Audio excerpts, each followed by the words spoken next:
Hola, ¿qué tal? Bienvenidos a la clase número 6 del curso de Backtrack Online. Mi nombre es Héctor López y soy el fundador de la OMH. Bueno, para empezar, tenemos el disclaimer. La presentación es con fines didácticos y de aprendizaje. No nos hacemos responsables del mal uso que puedan dar a la información expuesta. Y bueno, para esta clase que tenemos vamos a hablar un poquito de defensa, ya que últimamente me han estado llegando muchas preguntas con respecto a cómo es la utilización de los firewalls para detección de intrusos y qué se puede hacer para contener algunos de los ataques. Hay que tener en cuenta que Backtrack también es una suite de pentesting, pero a la vez tiene una herramienta muy interesante a la cual vamos a centrar hoy. Es una herramienta que no es precisamente un antivirus, sino que es una herramienta para la detección de los famosísimos rootkits o ya una intrusión a un sistema. Cuando un atacante ya entra a nuestro sistema, lo que va a hacer es tratarse de meter en nuestras librerías, en nuestros archivos, tratar de copiarse a los módulos, replicarse en la memoria, o incluso hay algunos que pueden replicarse en memorias ROM, es decir, pueden afectar directamente al firmware en caso de ser dispositivos móviles o algo parecido, aunque estos son un poquito más difíciles de encontrar así on the wild. Lo que más vamos a encontrar son lo que son resistencia en lo que viene siendo la parte de las librerías. Pero bueno, vamos a hablar un poquito de cómo es la detección de rootkit en un sistema Linux, ya que pues, para Windows la mayoría compra sistemas como Norton, McAfee, etc. Y los sistemas son los que están funcionando continuamente para poder detectar pues un ataque. Vamos a hablar precisamente del buscador de rootkits, el RK Hunter. Vamos a hablar de algunos trucos de malware, o sea, cómo hace el malware para esconderse de nuestro sistema, que es algo interesante, ¿no? Porque una vez que estamos infectados no sabemos ni por dónde empezar a buscar. Muchos la primera opción que hacen y es la de formatear la máquina, pero en este caso siempre que hacemos nada más este recurso de estar formateando continuamente, nunca nos estamos dando cuenta por dónde fue la intrusión o qué es lo que realmente están afectando a las personas. En el caso de Windows, pues a veces se bindean a procesos que están corriendo todo el tiempo, como el CBHOS, el CRS, procesos que la persona nunca va a desconfiar de ellos. Y bueno, también vamos a hablar de cómo, bueno, el para qué quieren hacer esto las personas que atacan, pues obviamente es con el fin de crear una botnet, ¿no? Pero vamos a seguir con más información después de la pausa.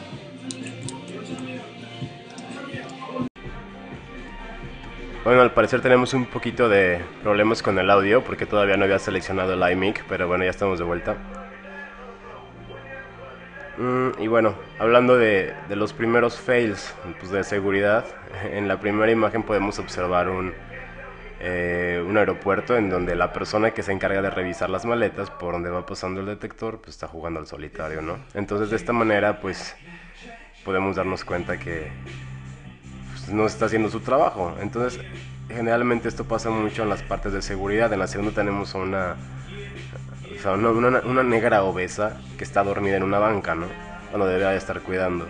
Y es algo de lo que pasa mucho. Los elementos de seguridad, pues, generalmente es lo que sobra, o gente que tiene gran resistencia al calor y a estar sentado mucho tiempo, porque es el concepto que tenemos, ¿no? De que una persona estática en una cierta posición, en un lugar, es lo más adecuado para poder tener una protección proactiva, cuando esto pues en realidad no es cierto.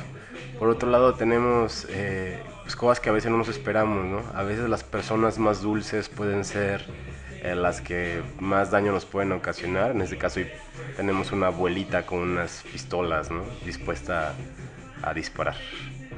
Y bueno, también podemos, si a esto le agregamos que a veces el malware ya viene embebido, aunque sean en plataformas abiertas y todo eso, como Android, en cualquier lado ya podemos encontrar malware. De hecho, ha habido casos en los que lo que hacen los atacantes es afectar directamente los repositorios de distribución de software. Entonces, el software que ya está en las stores o el software que está online en algún sitio, en algún CVN, en algún Git público o algo así, la gente agarra, se conecta y baja ese código, pero el código ya tiene el malware desde un principio. Entonces, una vez que tú ya tienes este código pues ya infectado, va a ser muy difícil que tú te deshagas de esto. Y lo peor es que, por ejemplo, muchas veces que lo bajamos ya desde internet, pues obviamente nosotros mismos caemos en la trampa de darle privilegios extras a la aplicación, que nos aparece a lo mejor la advertencia de Windows y le decimos que sí porque pensamos que es una aplicación inofensiva. Y bueno, esto no solamente pasa ya en Windows, ni en Mac, ni en Solaris, ni en software, por así decirlo, de plataforma o de arquitectura. Ya también está pasando mucho con las plataformas y en las markets virtuales y todo eso. Y bueno, otro de los fails de seguridad es el que la gente piensa que por no permitir algo, pues la gente lo va a seguir, ¿no? En este caso, el hecho de que en los sitios diga, podemos ver muchos. Ahora está muy de moda comprar sellos de seguridad, que es sello de confianza, el sello HackerSafe, el sello de VeriSign, comprar certificados SSL. Entonces, entre más sellos le pongan a la aplicación o algo así, no significa que esté más blindada la aplicación como tal y la seguridad del servidor. Entonces, bueno, eso es uno de los graves problemas, ¿no?, que tenemos, que el hecho de tener aplicaciones como el Norton Safe o algo que te diga una aplicación anti-hacker, pues en este caso, pues al hacker no le importa que tengas aplicaciones anti-hacker, ¿no? Su trabajo va a ser precisamente entrar hasta donde tenga que entrar, no importando los sistemas de seguridad que se tengan y viendo cómo evadir cada uno de ellos en las diferentes fases del ataque. Bueno, en la segunda parte pues tenemos que los sistemas de protección viene siendo los firewalls, ¿no? Como se puede observar en la primera pantalla, una pared de fuego que en teoría lo que va a hacer es controlar todo lo que entra y sale de nuestra computadora. Pero hay que tener en cuenta que esto no siempre es totalmente eficiente.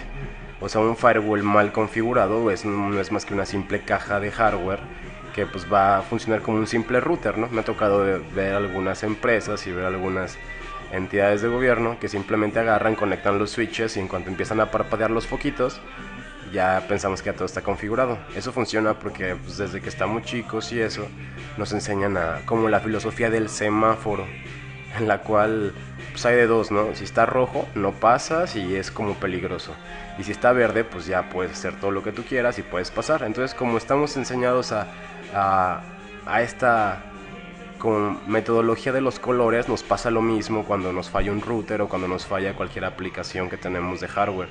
Cuando vemos así que todo está en verde, pues simplemente agarramos y seguimos haciendo las cosas, y en dado caso de que algo está en rojo, pues lo único que nos indica es que algo está mal.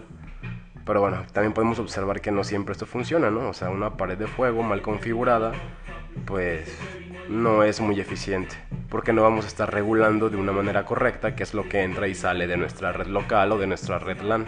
Además bien de nuestra red LAN o de nuestra red WAN, dependiendo de cómo la estemos utilizando. Y bueno, ya entrando en concreto en la parte de cómo se debe de cuidar todo esto, pues tenemos que hay que buscar y siempre cuidar los archivos de configuración de cualquier sistema o servidor. Con esto me refiero a que cada sistema, ya sea Linux, Windows, Mac, Solaris, Android, cualquier plataforma que ustedes tengan, va a tener los archivos de configuración en ciertos directorios, va a tener las librerías en ciertos directorios, va a tener una forma específica de guardar a lo mejor el hash del password, y todo esto nos puede servir posteriormente para explotarlo, ¿no? Para hacer el decoding. Pero en el caso de punto de vista de protección, pues tenemos que ubicar qué es lo que siempre nos puede afectar, ¿no? En un sistema perdón, todavía estoy un poquito enfermo de la garganta. Entonces, si tenemos, por ejemplo, el password por ejemplo, un sistema Linux, tenemos que en etc están todos los archivos de configuración. Eso nos facilita mucho pues todo lo que tenga que ver con configuración de cualquier servicio, de Apache, MySQL, del PHP, de Ruby, del Python, de las librerías de GCC, del servicio de Squid, de proxy. Cualquier servicio que corramos en Linux, generalmente en etc por default nos va a dejar los archivos de configuración, a menos que el usuario customice para que estos vayan a otro archivo de configuración aparte, que esto se deberá de hacer en un ambiente seguro. Es decir, tendrías que tener Solamente que entre más seguro queramos la arquitectura, pues obviamente tenemos que gastar más recursos. Algo que se puede hacer es que todos los archivos de configuración estén a lo mejor montados en otra partición, en otro disco duro dentro del mismo sistema, a lo mejor con un arreglo RAID para tenerlos de una manera espejeados por si nos llega a pasar cualquier conflicto. Y a todos estos podríamos sacarles un hash de MD5 o SHA-1 o algún algoritmo que nos parezca robusto para tener en cuenta cuando este cambia, para ver si este fue afectado por un atacante externo o si lo ha modificado un atacante interno. Si todo esto checamos, si todo esto le añadimos el proceso de chequeo de logs, el estar monitoreando constantemente la red, pues vamos a tener un buen desempeño. Ahora, cuando tenemos una intrusión en un sistema Windows se vuelve un poco más complejo. ¿Por qué? Porque el atacante puede levantar una clave de registro en cualquier parte de nuestro Windows. Y como lo sabemos, el registro es el corazón de Windows y va a ser muy difícil monitorear todo el registro. Generalmente se mete en Hey Local Machines. Hay una parte que se llama Current Services Run, que es como los servicios que están corriendo actualmente. Y tú en ese como parte del registro de Windows, tú puedes checar qué aplicaciones se van a abrir cada vez que se está reiniciando la máquina. Que generalmente son las aplicaciones que se te abren en el System Tray. Pues bueno, pueden haber aplicaciones que no se van a abrir en el System Tray, sino que van a correr de modo ocultas. Aquí el atacante generalmente usa meter un backdoor, ya sea de forma bind, de forma reverse, y puede poner, por ejemplo, que el netcat se inicie cada vez que tú reinicias la máquina en cierto puerto. Entonces cada vez que tú vas a iniciar la computadora, pues vas a estar corriendo con este proceso que tú no lo pediste.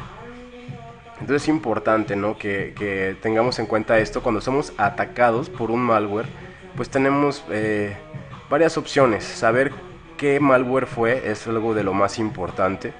Es decir, podemos buscar en varias clasificaciones de antivirus online, saber si este virus es conocido, si no es conocido, si fue un worm, y qué tipo de desastre nos ocasionó. Ahora, cuando el ataque es directo, de que un hacker entró a nuestro servidor, no hay nada como volver a empezar de cero. ¿Por qué? Porque no puedes saber qué librerías afectaron o hasta qué penetración tuvo el ataque. Y si no sabes el nivel de hasta dónde llegaron, pues lo mejor es empezar de cero.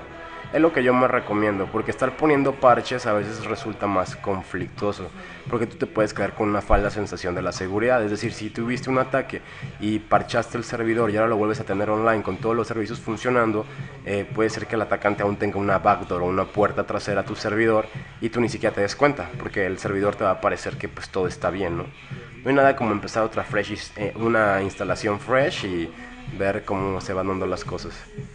Ahora, ¿cómo funciona el malware? ¿Qué características tiene que cada vez lo hacen más robusto y más complejo? Anteriormente, pues los malwares, a mí me tocó ver algunos que ni siquiera eran tan malwares todavía, se le consideraba virus. El término malware ya ha sido más moderno, en el cual se le considera cualquier software malicioso, pero en tiempos atrás, cuando todos usábamos dial-up, pues obviamente no había capacidad de tener malware tan potente, tan robusto. Primero, no existían las redes de colaboración tan grandes que ahora existen en cuestión de desarrollo de malware. Pero bueno, ahora las características que tienen son como estas, ¿no? Son persistentes. Tenemos persistentes y resistentes. Tenemos ataques que van a ser una y otra cosa, y luego otra cosa, y luego otra cosa, y van a ser resistentes a los antivirus, a firewalls, a cualquier sistema de seguridad que le pongamos. Generalmente, si el ataque está siendo dirigido por una persona, sus posibilidades de escapar son mínimas. Si el ataque está siendo dirigido por un malware automatizado o que hace ciertas funciones únicamente, pues puedes estudiar su comportamiento en la red y ver qué es lo que te va a pasar. Otra de las características que tiene el malware moderno es la de mutar, que ahora el malware pues ya no es como antes. Con esto me refiero a que tenemos malware polimórfico, tenemos malware que utiliza esteganografía, tenemos malware que se encripta a sí mismo, tenemos shells que se le ponen payloads muy complejos que te evitan la detección de los antivirus heurísticos, porque hay antivirus que funcionan en base a firmas y en base a heurística, y de hecho hay algunos virus polimórficos que son indetectables y algunas shells que son indetectables. Entonces, bueno, esta capacidad de mutar ahora del malware pues la hace muy compleja para una persona que se dedica a la parte de la protección, porque no todos van a ser iguales. De hecho, por ejemplo, Ha habido casos en los que una versión de Sacer o una versión de Blaster o una versión de cualquier worm tiene hasta 5 o 7 mutaciones que se han hecho. Y esto lo hacen precisamente con el fin de ir evadiendo la detección de toda la protección heurística que ponen los antivirus. A diferencia, la diferencia básica de la protección heurística es que la protección heurística está buscando constantemente patrones, ya sea de ataque o patrones de código malicioso, en lo que el que lo hace simplemente por detección de firmas va a comparar los archivos y ver si en el archivo hay porciones de código malo referente a las firmas que ya tiene el antivirus guardadas, pero hay que tener en cuenta que pues, hay muchos más ataques y muchos virus, y un antivirus no puede tener la firma contra todos los ataques. Es como, pensémoslo como en las vacunas, o sea, siempre va a haber nuevos virus y van a estar mutando, y aunque tengamos todas las vacunas nos van a seguir afectando todo eso. Ahora, son destructivos, es otra característica del malware moderno, que hay malware que va a buscar destruir todo, destruir disco duro, destruir el espacio físico, destruir los servicios, destruir los archivos de configuración. Y esto es lo más molesto, porque hay malwares que simplemente buscan espiar a la víctima, pero la dejan ser feliz en su navegación, la dejan que siga navegando constantemente y que se pueda meter a todas sus páginas con el fin de poder obtener sus passwords y sus credenciales. Pero cuando nos encontramos con un malware destructivo, pues lo que nos pueda pasar pues varía dependiendo de cómo el ataque lo estén programando. Puede ir desde una expansión, que es lo que ahora más se busca hacer, con todas las características de tantos exploits existentes y tantos módulos auxiliares para controlar esos exploits.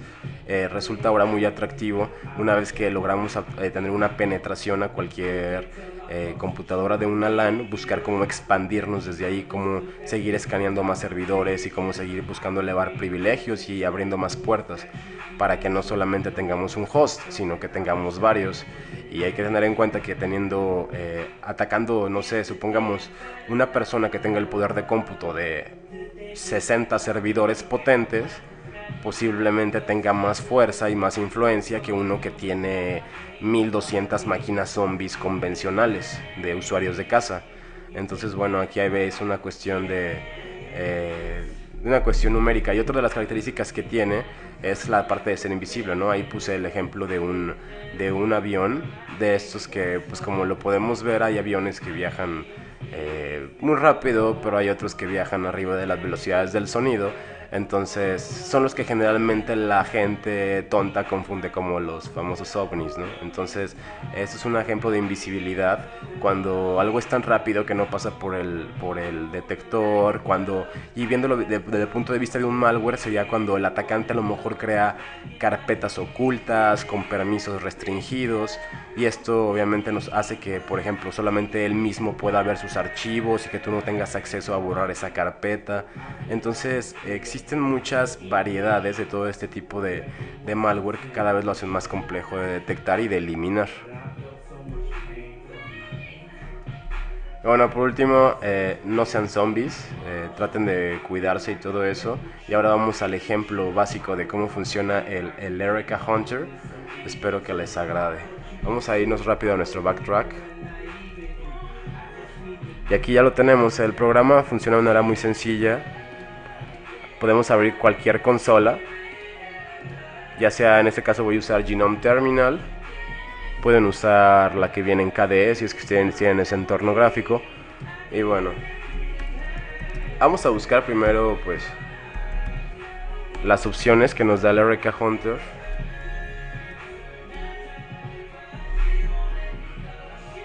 Y tenemos algunas, vienen muchas opciones si se fijan. Vienen opciones para checar la configuración, vienen opciones para checar los hash, vienen opciones para listar los tests, vienen opciones para que sea, por ejemplo, el quiet mode, este casi no nos arroja información, pues, para que lo queremos. Realmente hay algunas opciones que no sirven. Les voy a enseñar las dos principales con la cual cualquier usuario puede ejecutarlo y no se requiere pues mucho. La primera opción es la opción de update, que la ejecutamos de esta manera.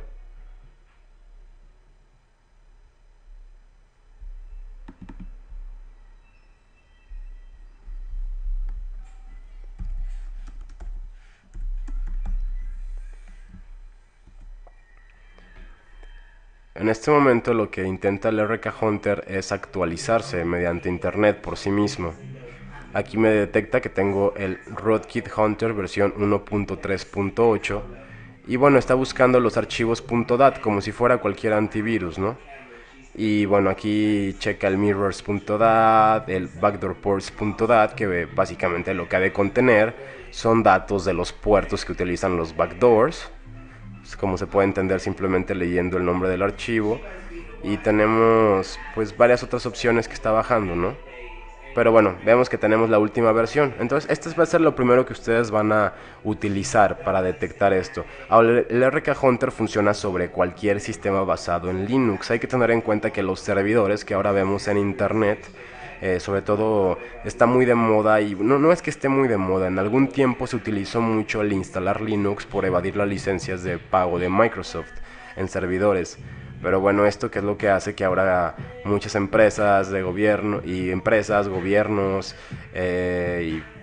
y mucha gente, muchos humanos utilizan Linux constantemente para entrar a sus servicios y sus páginas, pero no se dan cuenta. Entonces, bueno, este programa lo podemos usar luego acompañado de la opción check una vez que ya actualizamos. Si se fijan, el proceso es sencillo. Olvidémonos de todos los garabatos y todas las opciones que tiene y utilicemos estas dos.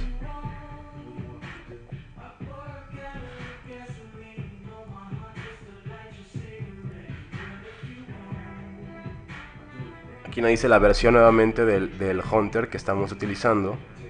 Y voy a empezar a checar. Está checando strings mediante algunos comandos. Strings básicamente son frases o palabras que puede encontrar en binarios o puede encontrar en archivos. Este tipo de búsqueda las podemos hacer también de manera manual, es decir, pues podemos utilizar el comando grep o el comando cat o el comando... Hay varios comandos para búsqueda de archivos, con expresiones regulares y todo eso. Es decir, por ejemplo, ahorita les voy a enseñar básicamente qué hacen esos programas a nivel... en una línea de comandos, no es mucho. Ahora lo que va a hacer es buscar las librerías, también intenta buscar modificaciones en librerías. Intenta checar que los binarios pues más utilizados y más sensibles estén correctos y que no estén modificados. Checa el comando, por ejemplo, keylol, que sirve para matar tareas. Checa el comando locate, el comando passwd, que sirve para cambiar un password. El comando sudo, que sirve para la elevación de privilegios. El comando tail, top. Y se fijan, son la mayoría de los binarios que está checando con el fin de buscar cosas. Y bueno, de repente nos arroja warnings, ¿no? Todas las cosas que dicen warnings son archivos que posiblemente no detectó bien las firmas. ¿Esto qué puede pasar? Puede ser que sea posiblemente un ataque, lo que más se recomienda es checarlo, o que simplemente yo haya hecho alguna modificación de estos voluntariamente, o que lo haya actualizado y que por ser una versión muy nueva que se ha bajado del CBN o algo parecido, no me esté detectando bien el backtrack, que no es una opción maliciosa. Una vez que termina me dice presionar enter para continuar, va a seguir checando algunos otros directorios. La segunda opción que tiene de checar rootkits ya checa específicamente comportamientos muy específicos. Es decir, aquí está buscando el ADM worm, está buscando el adore rootkit, y está buscando varios tipos de rootkits y worms y demás malware que ya tiene prediseñado esta herramienta. Entonces, bueno, si se fijan, va costando, hasta ahorita va costando de dos facetas. La primera es checar los binarios y checar archivos de configuración, checando que estén bien. Y la segunda es lo que ya no podemos a veces hacer nosotros manualmente tan sencillo, que es el ya checar comportamientos específicos de cómo funciona cierto rootkit o cierto malware. Y se fijan, la búsqueda es relativamente rápida, ya que está buscando varios comportamientos por cada opción que va avanzando.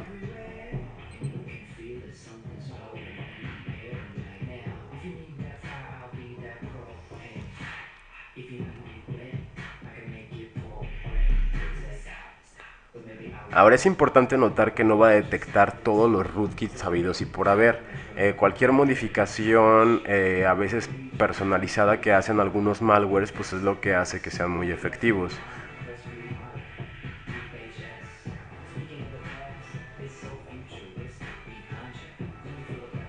Ahora es muy importante siempre que corran el comando update anteriormente a hacer esto, porque el comando update lo que va a hacer es actualizarle las firmas para que pueda encontrar precisamente tantos rootkits y pueda buscar en tantos archivos que realmente la configuración esté correcta. Si corremos una versión vieja del RK Hunter, la efectividad que vamos a tener pues no es mucha. Es como si si lo hacemos con una versión vieja, es como si lo hiciéramos con un antivirus desactualizado, ¿no? Un antivirus desactualizado o caducado, pues es peor o igual a nada, ¿no?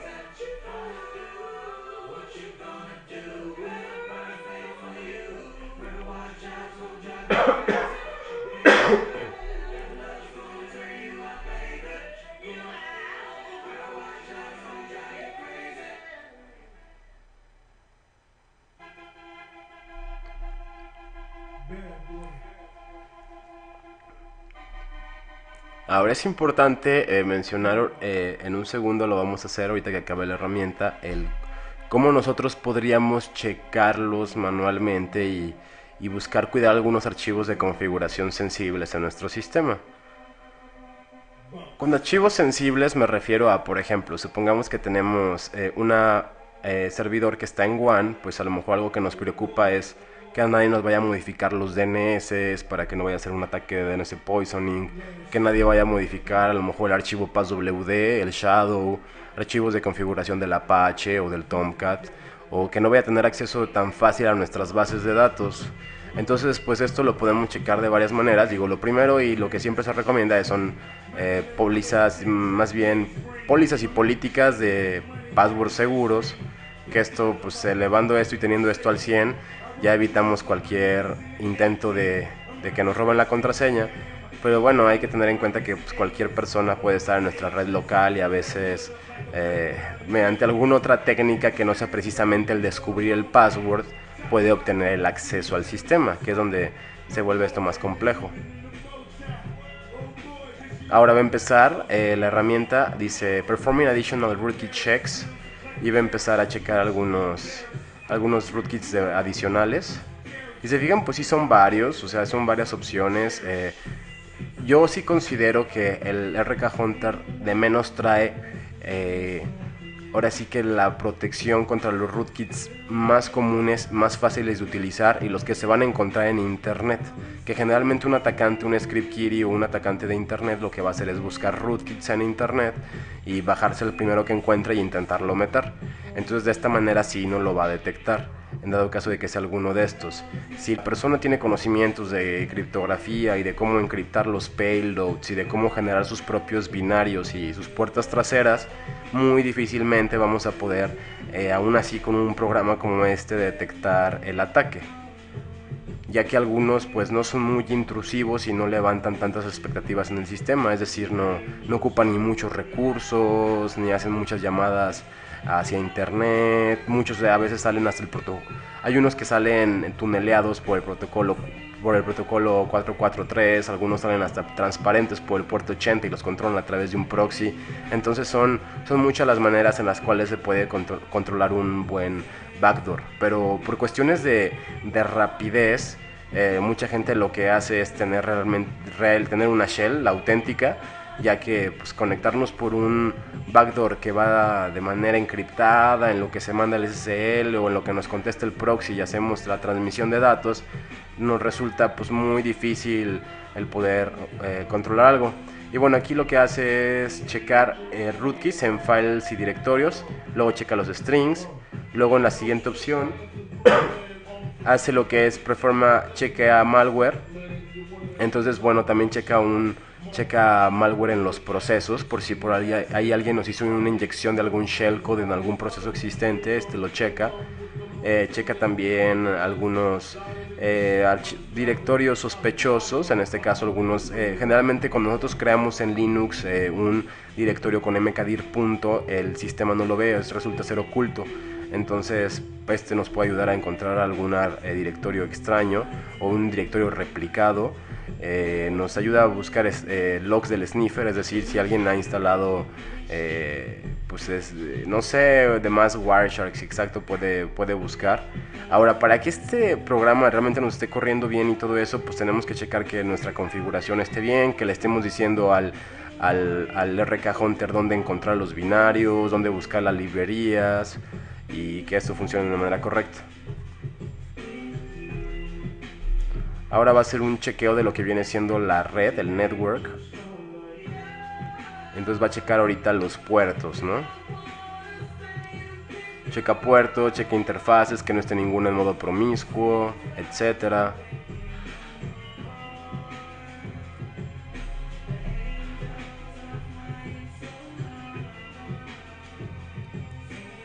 Checa también el sistema de arranque, el archivo de localhost, donde están los hostnames, todo eso. Checa los grupos, las cuentas, la configuración de Secure Shell, si tiene el protocolo. En este caso, por ejemplo, algo interesante es que no checó la configuración de nuestro protocolo de Secure Shell y me dice que la versión 1 no está permitida, lo cual es bueno porque así estamos reforzando la política del Secure Shell y solamente estamos permitiendo que se accese con la versión más nueva, ¿no? Entonces esto es bueno porque si hubiera un exploit para el protocolo viejo, en este caso no me afectaría porque no lo estoy permitiendo. También checa el archivo dev, que es donde están los devices montados, ya que algunas veces podemos dejar una USB con todos los permisos y el atacante entra a nuestro sistema y monta en la USB todos los archivos maliciosos, o si dejamos conectado por ahí un iPod, o sea, todo lo que realmente me aparezca montado en FSTab o cuando yo le ponga Mount Directory, si es que tengo los permisos, pues puede verse afectado. Digo, finalmente tengo acceso al sistema y puedo seguir buscando en qué directorios tengo privilegios para escritura.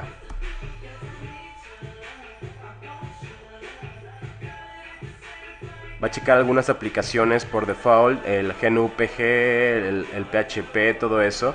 Aquí en este caso me aparece un warning, pero es un warning porque el PHP no lo tengo instalado aquí, ni la GNU. O sea, nos pueden aparecer a veces warnings que tenemos que checar si no son falsos positivos. Una vez que termina esto, me dice que bueno, que checó 132 archivos, que encontró 4 sospechosos, que en total checó por 245 rootkits, que son bastantes, y checó también mis aplicaciones, que al sistema le tomó 10 minutos con 5 segundos escanear todo eso, y me dicen dónde dejó el log. Ese log yo en cualquier momento pues lo puedo revisar, que es algo pues bastante útil para mantener una bitácora también de todo esto.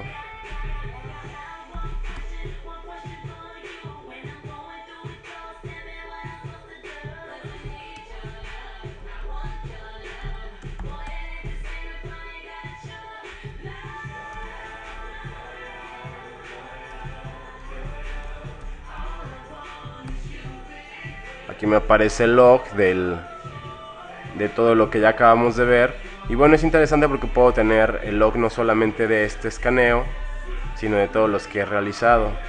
Y una vez que lo vemos en el log, nos aparece más información de la que vimos originalmente. Nos los da como en modo debugging, por así decirlo, que es algo pues más interesante todavía. Porque podemos ver detalles que posiblemente no vimos cuando estábamos corriendo la herramienta así. Aquí nos estuvo diciendo específicamente qué puertos estuvo checando, de UDP tanto como de TCP. Podemos ver qué archivos busca en específico. Ahora podemos hacer nuestra propia versión de un RK Hunter. Es decir, si nosotros tenemos una versión de un sistema Linux modificado, podríamos especificarle a la herramienta en dónde tiene que buscar los archivos de configuración, en dado caso de que estos hayan cambiado. Y bueno, aquí podemos ver todo lo que estuvo checando ya con detalle. Qué librerías, qué directorios, etcétera. Ahora, esto a final de cuentas es como si lo pudiéramos, es algo que nos va a ayudar a buscar una intrusión de una manera automática, o un rootkit de una manera automática. Pero nosotros podríamos checar, por ejemplo, de una manera sencilla. Podríamos irnos a los directorios de configuración y por ejemplo hacerle un cat al resol.conf, que es donde tengo los archivos de DNS, y checar que realmente tengo mis DNS de manera correcta, checar cuál es mi hostname, que no esté modificado. Podría checar muchas cosas que tenemos en este directorio. Ahora en este directorio de etc se guarda la estructura de configuración pues de todo, del Subversion, del Secure Shell, del Snort, del Samba, de muchas cosas. También los archivos de arranque para cada run level que tenemos, el Postgres, cosas de nuestro network y demás. Podemos ver, por ejemplo, un archivo sensible, es en este caso el passwd, porque se tiene todo lo que viene siendo los usuarios. Entonces aquí podríamos ver que ahorita yo soy como root logueado, ¿no? Pero podríamos a lo mejor cambiarle ciertos privilegios a ciertos archivos para que no pudieran ser leídos. Eso es muy sencillo, ¿no? Un atacante lo que va a buscar es directorios pues como estos, directorios que tengan permiso de write. Aquí podemos ver, ¿no? Hay que tener en cuenta que los primeros 3 dígitos es para el dueño del directorio, los segundos 3 dígitos es para el grupo y los terceros 3 es aplica para todos. Entonces, si nos llegáramos a encontrar un directorio, por ejemplo, como algo que voy a crear a continuación, me voy a ir a mi home rápido y voy a crear un archivo, ¿no? Un directorio oculto que se va a llamar oculto. Entonces hago mkdir.oculto. Ahora lo listo y vemos que pues no me aparece nada, ¿no? En teoría no tengo ningún directorio oculto, pero sí me puedo meter yo a este. Oh, wow, qué maravilloso soy. Y entonces aquí ya estoy en un directorio oculto, el cual pues obviamente tiene varios privilegios. Yo podría crear un archivo aquí que se llame malware.c. Y en este caso podría darle todos los permisos a ese archivo.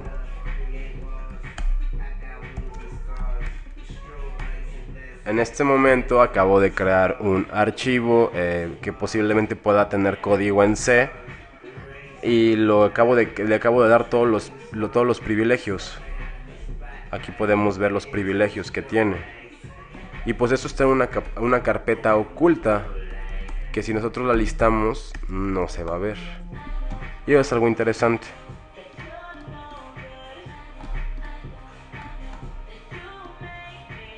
Si se fijan, no vemos aquí la carpeta,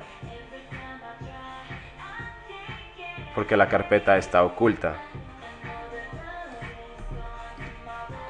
Y bueno, más archivos sensibles pues pueden ser bastantes. Hay que tener en cuenta que el sistema de directorios pues se divide de una manera muy común para todos los sistemas basados en Unix.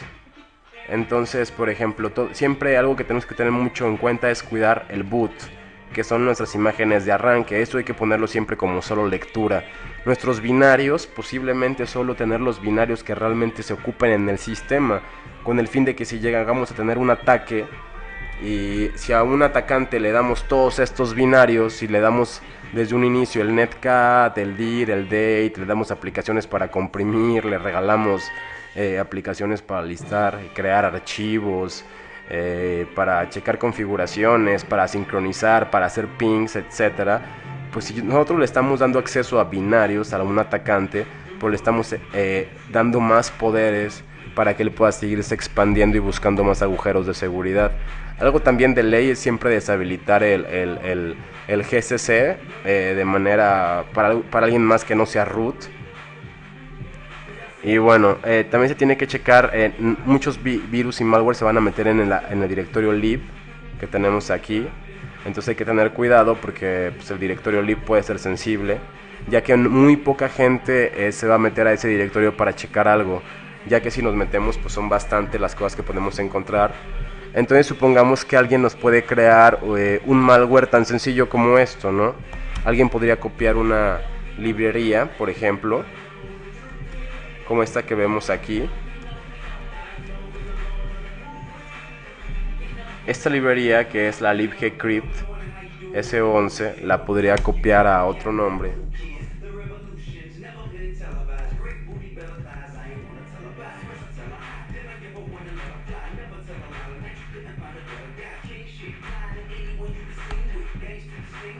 Y una vez que ya tengo, yo aquí ya tengo una librería parecida, que sería en este caso mi malware, entonces hay que tener en cuenta que si entramos a un sistema de directorios como este y simplemente el administrador da un ls y nosotros estamos utilizando, haciendo que nuestros malwares o nuestros exploits o backdoors se parezcan a archivos naturales del sistema, pues podemos evitarnos la detección.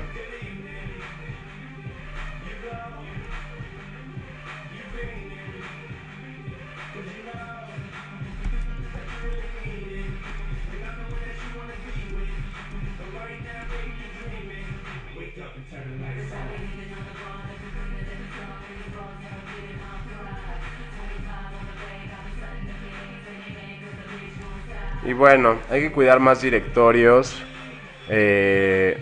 Por ejemplo, algo importante a cuidar es el directorio, pues obviamente de root, ya que en este se guardan lo que viene siendo las llaves de nuestros sistemas de Secure Shell.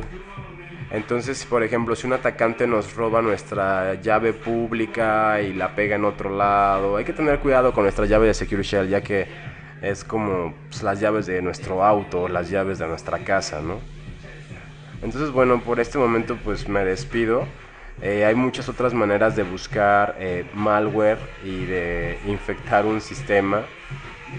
Entonces, bueno, lo que yo les recomiendo es esto, ¿no? Que siempre busquen la manera de tener configuraciones robustas, de correr herramientas como esta que es el RK Hunter, que como han visto pues hace bastante por uno, con conocimientos mínimos. Digo, realmente se ve mucho el output que sacó, pero lo que tenemos que hacer para una ejecución común es simplemente dos opciones. Es correr primero el update para que nos actualice, y luego del update corremos el check.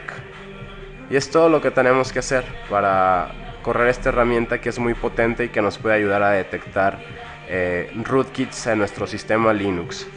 Y bueno, cuídense de las amenazas de internet y nos veremos pronto con la clase número 7. Gracias.